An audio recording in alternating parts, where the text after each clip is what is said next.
welcome back and to this series on mapping the shadow. Today's episode is called An Enormous Spiritual Task. And so today we're going to be talking about why now, why shadow work matters now, and also what we can actually do about it and what this enormous spiritual task is that I'm alluding to here. So it's not just me, of course, it is also actually Carl Jung, who originally wrote to Dorothy Thompson in 1949 and said that we have not understood yet that the discovery of the unconscious means an enormous spiritual task which must be accomplished if we wish to preserve our civilization. So this is a quote that I've come back to many times throughout this podcast, throughout the content I've been putting out here, because it captures so much and sends a very stark warning, of course. But what is it he's talking about here? Well, there's these three parts to this quote. The first is the discovery of the unconscious. What does that mean? Because hasn't there always been an unconscious? Haven't we always known about an unconscious? Hasn't the unconscious always been, if not made explicit in various traditions around the world, at least implicit? Well, kinda, yeah. But a lot of religions, that was kind of the problem, is that they didn't account sufficiently for the unknown. I mean, mainstream religion is a way to connect with and deal with the unconscious, at least in principle. But we know from the shadow map that any idea taken to its extreme becomes used in service of power. So the appearances of connecting to self and connecting to God and connecting to spirit can and do and will eventually be used in service of the very betrayal of that endeavor. They will be used in precisely the opposite direction. And so this discovery in philosophy became much more important. Well, I mean, firstly, that it dates right back to Plato, of course, and his world of forms, theory of forms. But in the last few centuries, the idea of the unconscious became very relevant from around the time of Kant. And then with the likes of Schelling and Hegel, and the idealist philosophers, the idea of the unconscious is pretty important there, especially with Schelling. And there's others as well, Eduard von Hartmann. And so Jung is referring to it philosophically here, but also bear in mind that when Jung was active, the idea of the unconscious in psychology, or psychology as a field, had only been around for a few decades. And there was various tests done in the latter part of the 19th century that confirmed the presence of the unconscious through experiments. And Freud followed very soon after that and started medicalizing the understanding of the unconscious. That was really how it came about psychologically and philosophically. Well, philosophically, it was earlier than that. And so when we think about the unconscious, we often think about Jung, think about Freud, think about Adler, think about all of those guys. But it actually has deeper roots in philosophy. And what Jung is also saying here is that, well, this creates a massive task for us. Now that we know that there is this thing, this kind of field of implicit potential, if you like, our conscious experience is very explicit, but it also creates this implicit world, or it relates to this unconscious from which the conscious mind comes, or at least they dance together. They work together to create self-knowledge. So understanding that at a theoretical, philosophical, and psychological level creates a great challenge. Firstly, we can understand why much of the Western world started to veer away from religion around the time of the Enlightenment, believing that we could answer all the questions with measurement, and it worked. It produces a lot of results. It's still producing results. But we can also explain why that led to a great deal of problems. And this is captured greatly in Nietzsche's philosophy. And he saw a lot of these problems coming down the road before they were really that noticeable as problems. I mean, there's always been not only challenges with religion itself and any kind of system, like every idea has its own contradiction, right? As I've been discussing in the last 3 episodes of this series here. Religion is one of the most prevalent examples of that we see in or at least the most relevant examples in the structure of our world today. We're still in that sort of after effect of society generally moving away from religious dogma. And what's come in to replace it is basically enlightenment thinking. It's okay, we can do whatever we want, we can build a life for ourselves, and that too is giving way to other modes of thought.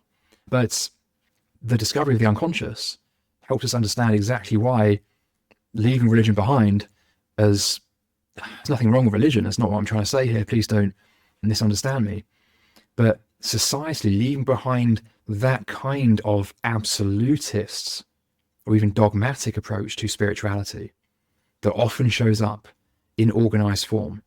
Not necessarily if you go to the church, but I love churches. I don't go to church on a regular basis, but I can go to them and I appreciate them, and I often really get on well with the people there, and find that actually they can often be sanctuaries of what I would consider to be good, decent, wholesome behavior in people. And we need these places because the rest of society, which has just fallen in love with this idea of getting results, like, if you could map society to the shadow map, it's basically like at the power position right now, right? It's okay, this is how we do things. Everything's made of material. We're just going to double down on technology to the nth degree, and then we'll get all our needs met, and then we'll never have to engage with the shadow ever again. It's completely faulty thinking. And so this rational thought of materialism has, through enantiodromia, through becoming its opposite, actually become irrational. And it's having to circumambulate and meet that point of results where it can no longer deny that fact, where the thing that has always worked and the thing that always made so much sense not only starts to fail you, not only starts to look a bit, this doesn't quite add up anymore, but actually forces a change. Like reality will come back and smack you in the face because it's inevitable. It has to. It's energetic.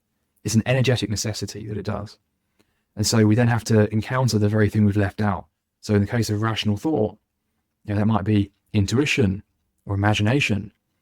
And it's really only through the blending of the two that you discover truth. There's many other ways you can think about this. This is just one way it might play out. And so then this presents a task, an enormous one at that. You mean we actually have to get in touch with what we've left behind?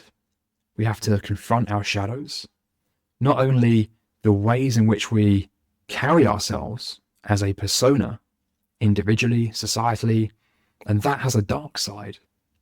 You might kind of think of that as shadow. I do think you can justifiably call that shadow. It has a kind of shadow. One thing you see in the West is that arrogance and conceit and busyness, these are all kind of considered like quite valuable things. Like just look at what we as a culture put on a pedestal. Go online, go on Instagram, go on TikTok. There's plenty of good stuff out there, sure. But what is it that becomes really popular? This is direct feedback into the mindset of our world. It's really important that we see this. To see it in all its barefaced glory, what we produce as a society is a reflection of the collective individual minds within that society. Yes, that's why we have a lot of good stuff too. That's why every pursuit you want to get involved in, you can probably find someone doing it well somewhere and doing it honestly. Sure, there's still good music being made, there's still good art being made, of course. But what is it that our society really rewards and values? And we've reached kind of maybe a point of almost peak performance. I mean that in the sense of performative, like things have become very, very, very performative. Why? Because this is the power position. This is that monad, that nucleus that says, this is what I is. I am this, not the other thing. I am special. I am popular. I am strong. I'm cool. All of these things. And presenting itself in that way, because it's through the image that it feels connected to the essence. But the more coarse and obvious and particular the image becomes, the more it starts to feel like dissonance, the more it starts to really disconnect from the very notion that it represents. This is why we admire people who embody certain apparent particulars of the self. Confidence, boldness, wholeness, they may not be whole in themselves at all, but they can be vectors for the notion that underpins it. And so we project our own inner content onto this, and it's like a spell. We get caught up in it and strung along by it. And to quote Jung again, he said, the average man is caught up in a whole web of projections. It's a slight paraphrase, but there's this widespread codependency. And that, as Jung says in his quote, will eventually lead to the destruction of our civilization. And he's writing this in 1949, post-World War II. He's lived through 2 world wars. He's seen the results of not seeing this on the world. And so the 20th century was a bit of a blowout moment, but the 21st century has had no shortage of problems of its own, needless to say. So we've talked about the timing of it, the discovery of the unconscious, what that means. It's an enormous spiritual task that must be addressed from many, many different angles. And not only that, but because the world is pretty well connected now, there's all manner of opportunities, not just for selfhood and forms of self-expression, but also for deception, manipulation, for projection of your own inner goodness, as well as your own inner badness, your own inner evil as well. Very, very easy just to dump your own toxicity outwards. If you have wounds, which we all do, sure. But if we're not aware that that's going on, then we can just take that out on the world, right? And if we go around wounding other people, then it's pretty understandable and natural that they will probably have to deal with that in their own way and maybe even put that out into the world as well. And I don't think any of us really want that, if we're being honest with ourselves. In fact, if you study dictators from history, people like Hitler, people like Stalin, and learn more about their lives and the way they fought, and one thing that stands out is that aside from the atrocities they're known for, is that the minor atrocities they commit every day, it was never hidden, the so-called little things that they do. And not only that, but strangely, as much as they might have perpetrated some of the worst evils, they also had aspects of them where you think, well, that's actually kind of curiously human. Like Hitler was an artist, or he wanted to go to art school and got rejected. And, you know, they all had lovers, and Hitler loved dogs, and he wasn't so keen on people, it would seem, but it's these kinds of things. And so there's a great deal of insight from studying these folks. And more to the point, that they themselves were very, very convinced that what they were doing was right. Really convinced, because they were way up there in the power position. And the thing with the power position is that because it must try to maintain its own self-consistency, it will render what it's doing in terms of wholeness and goodness. Like it wants to be whole. It's alienated from the self, so it's not whole, but it still retains a memory of wholeness. And so to make sense to itself and to placate the cognitive dissonance, it must justify why it's doing what it's doing. And the more in pain a person is, and the more wounded they are, and also the less they're willing themselves to utilize their own God-given free will to do something about it, the more likely they are to go to extreme lengths of dissonance and destruction and evil imposed in the world. There's nothing wrong with destruction in itself, because that's just Thanatos, right? We need destruction from time to time, otherwise there wouldn't be anything. But that's very different from evil. Evil can be destructive. Evil can also be creative. We're going to be talking about that. But what differentiates evil from wholeness is just that. Evil is dissonant and self-contradictory. It abuses the very freedom it needs in order to do evil. It becomes self-contradictory to like an almost infinite extent.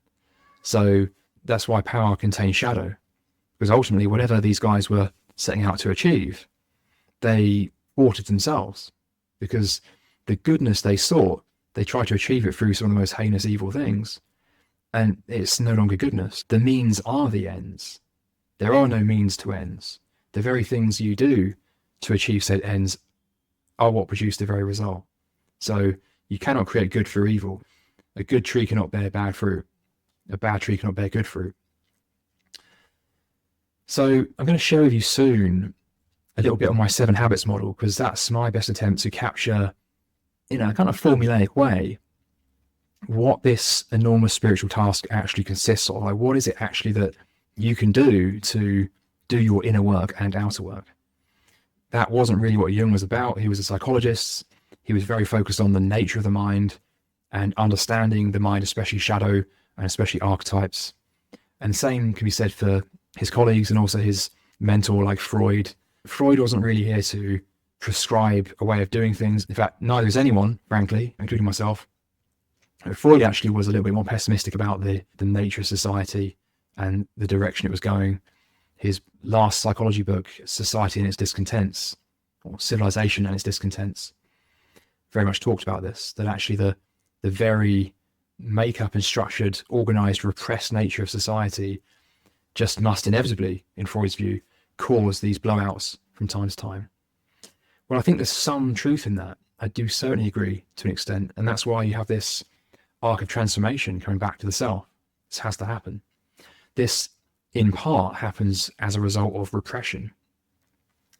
But encountering the shadow doesn't have to be a battle. Doesn't have to be a war. It can be a conversation. It doesn't have to be a question of evil or fighting with other people or any of that. That's to do with dissonance and self-contradiction. That happens when we double down on our persona to such an extent, or our thesis to such an extent, that we just determine to never, ever, ever let it go. But if we can understand the process here, then it becomes self-fulfilling. We can actually understand that the shadow contains both light and dark aspects. The dark shadow, or the shadow position, is itself not whole. And if we can understand that about it, then we need not be so threatened by it. It maybe carries something that's useful for us, that we need to engage with the goodness that it carries. And one reason that it appears in such a dark way, maybe a malevolent way, might say something about the magnitude with which we're behaving as well. Not necessarily, not always that way, because there's many reasons why evil exists, right? And it's not purely the result of our own mind. Because remember, there's no one-sidedness here. If we were to say that, oh, everything I experience is just caused by me, right? This is a whole other level to, okay, everything I experience is rendered by my mind, fine.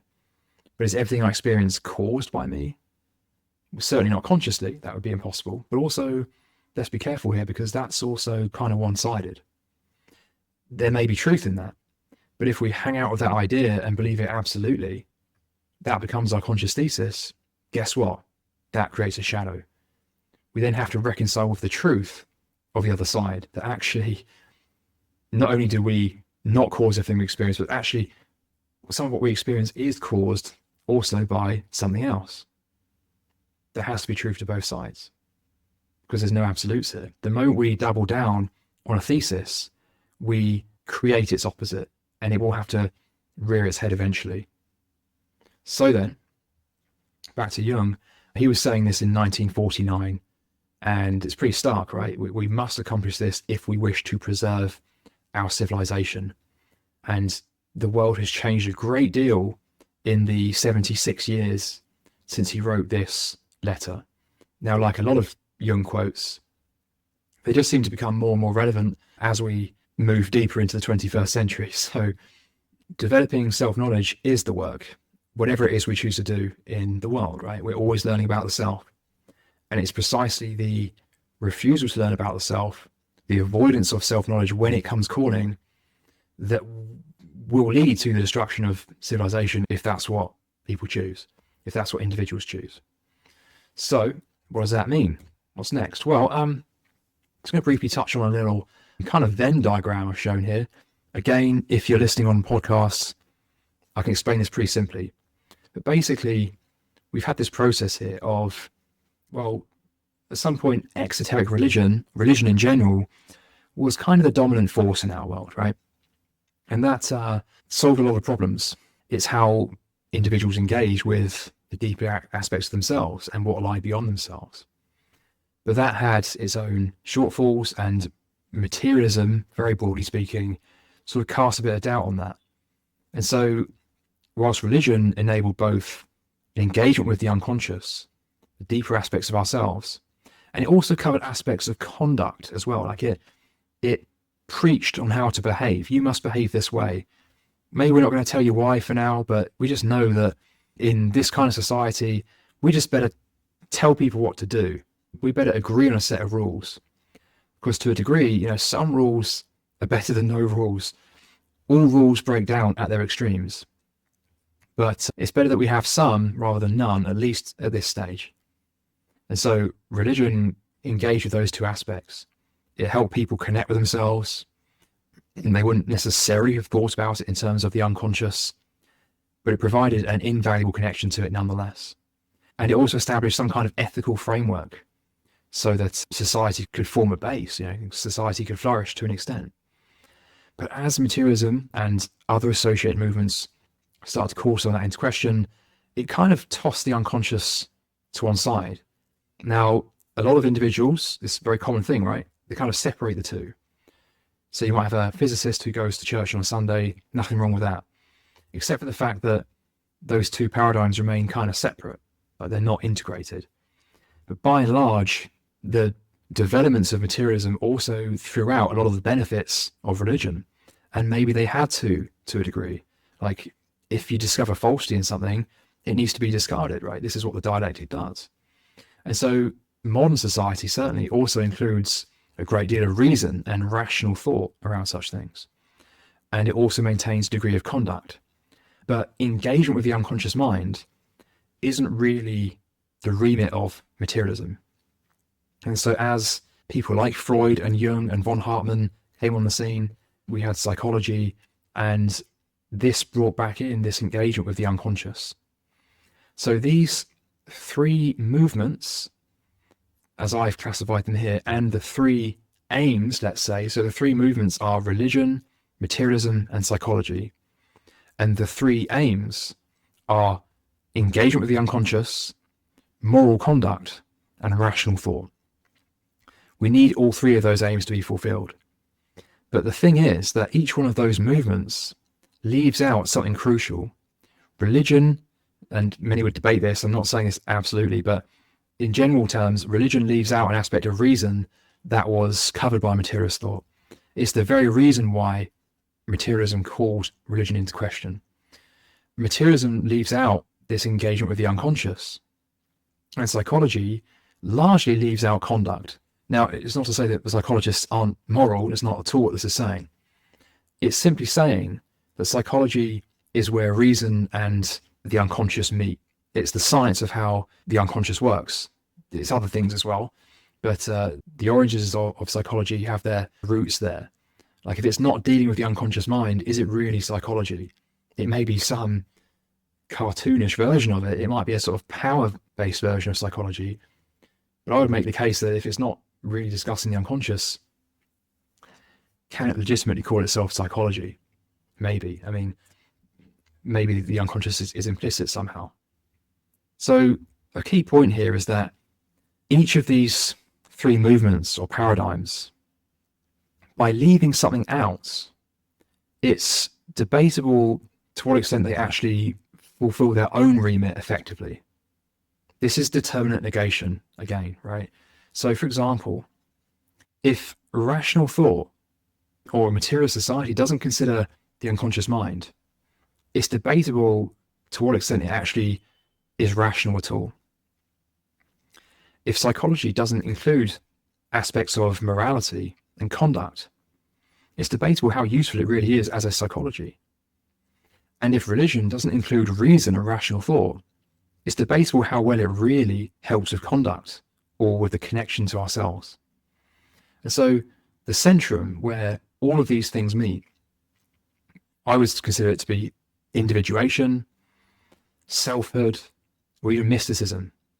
Now, the word mysticism often carries certain connotations, especially from the materialist camp, understandably so, but true mysticism straddles all three areas. It understands reason, it understands rational thought. If you deeply study the tarot, for example, you'll see just how rational and reasonable it is. There's nothing supernatural in that regard about the tarot, in the sense of falling foul of rational thought. Not when you study it deeply. It can certainly be used in a nonsense way, and does get used in that way a lot of the time, but in itself actually makes a lot of sense. A very formulaic system. So then, let's move on from that. Speaking of cornerstones of self-knowledge now, I'll just quickly cover this, because I've got here again another Venn diagram, and so the three corners show understanding, morality, and mental discipline. So again, each one of those movements shown on the previous slide, they leave something out here. So psychology has very little to say about morality in itself. I mean, it does straddle it, but it doesn't aim to solve that problem. And likewise, tradition doesn't really talk about understanding. It's not really the role of tradition to understand the workings of the mind. And so any system for developing self-knowledge, or any model, really ought to contain something relating to all three of these aspects. Pretty much every spiritual tradition does, to some degree, right? Every religion, every practice of any kind will usually cover all three of these areas, whether it's the Buddhist Eightfold Path, whether it's Christianity and the Ten Commandments, and even Jungian psychology to an extent. Although, as I've said, it doesn't really set out to capture what conduct would mean. Each psychologist certainly has their own ideas about that. And also, again, I mentioned tarot just now. Mysticism would cover all of these things. Like if you do a tarot reading, it will give you insight into all three of these areas. There's nothing in the tarot, there's nothing in life, in fact, that cannot be captured somewhere by the tarot. So if you're misstepping morally, if you're doing evil things, you can do a tarot reading, and if you're doing evil, then you might not bother, or you might not be sensitive to what it's showing you. But I mean, you can do a tarot reading about someone else and understand what they might be really doing and what kind of motivations they might be hiding. You can use tarot to understand the state of your mind, and you can most certainly use it to understand the nature of your mind. So it's a great example, actually, of how all three of these cornerstones come together to produce self-knowledge. So I'll just end this episode talking about the 7 Habits of Individuation model, which I've compiled. And so the inspiration for this has come from many areas: my own reading, my own life, my own trying of things, my encounters with many individuals, and my exploration of certain traditions. Now, I don't follow a tradition, but I've learned from many. And so it actually first formed as a way to help me collate the various thoughts I have, the things I write in my diary on a daily basis, pertaining to all areas of life, pretty much. Like, there's very few things that actually don't fall under this somehow. So I'll go through it briefly, but just like, for example, anything relating to livelihood and work can go under habit 4. Habit 4 is to contribute your unique and specific value. So there's these 7 habits, and they cover those 3 cornerstones that I spoke about on the previous slide. So you've got understanding and empathy being the first cornerstone, you've got action being the second cornerstone, and discipline being the third cornerstone. So in brief, because we can always talk about this another time, or you can check out the course at knowyourself.makeitconscious.com. Course 5 of the Know Yourself program is all about the 7 Habits of Individuation. It's the longest course. It covers a lot of things I don't discuss elsewhere. I'd also add that if you'd rather just read a very short primer, you can check out the free download at makeitconscious.com. It's a 45-page or something introduction to the 7 Habits PDF. So check that out as well if you're interested. So habit 1 is to take responsibility for your mind. Very simple on the surface, but actually contains all the understanding about the mind, like why it is we do what we do here, what the mind is about, how the mind works. It includes things like the shadow map. This would come under habit 1 largely. Habit 2 is to cultivate wholesome intentions, not good intentions necessarily, wholesome intentions. That's this understanding of what the whole is, and whether that's through adaptation or transformation, whether that's through eros or thanatos.